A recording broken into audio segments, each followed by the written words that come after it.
Hi there. When we're studying operations, we'll come across the term mass customization. So let's spend a couple of minutes looking at what's meant by it, the concept. There is a clue in the word, mass customization. It's about a production process that involves mass production techniques for the mass market.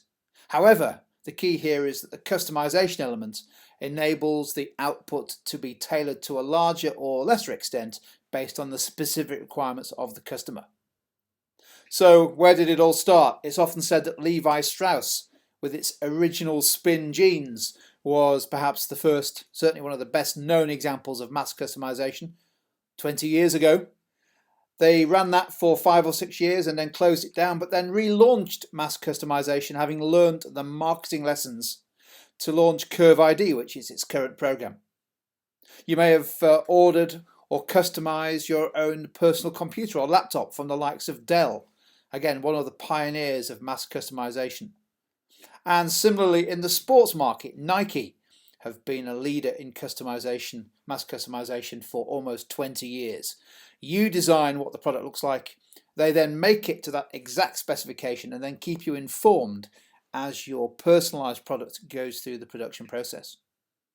But it's not just consumer products. Mass customization is increasingly being used in industrial or B2B contexts. A good example on the screen there, Danfoss, a Danish manufacturer that manufactures a world leader in the manufacture of mechanical drives, millions of them each year, but every single one of them is built to a specific customer order, and they then turn that round in just 24, 48 hours.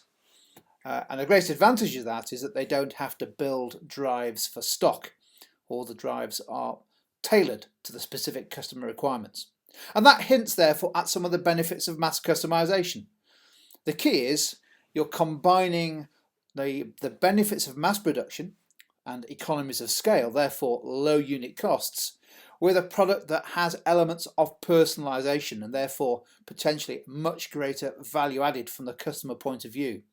The perceived value is high, and therefore you may be able to charge a premium price for the customization options that are provided. You may not, but certainly the added value is strong.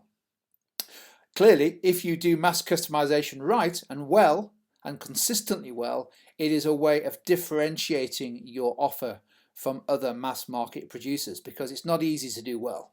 And do it well, you may well build customer loyalty and brand strength. And as we saw with the Danfoss example, another benefit of mass customization is that as you're building products to order, you don't have to hold as much inventory in terms of finished goods, which has a cash flow benefit. So what do you need to make it work? Well, firstly, not every business can achieve mass customization. They firstly need to have mass production techniques, but they also need to have a really well organized and efficient supply chain.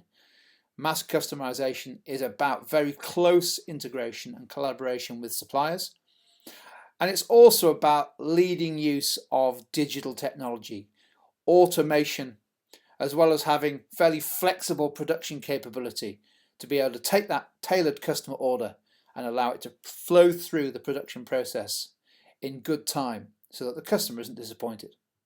But it's a fascinating concept, and that's just an overview of mass customization.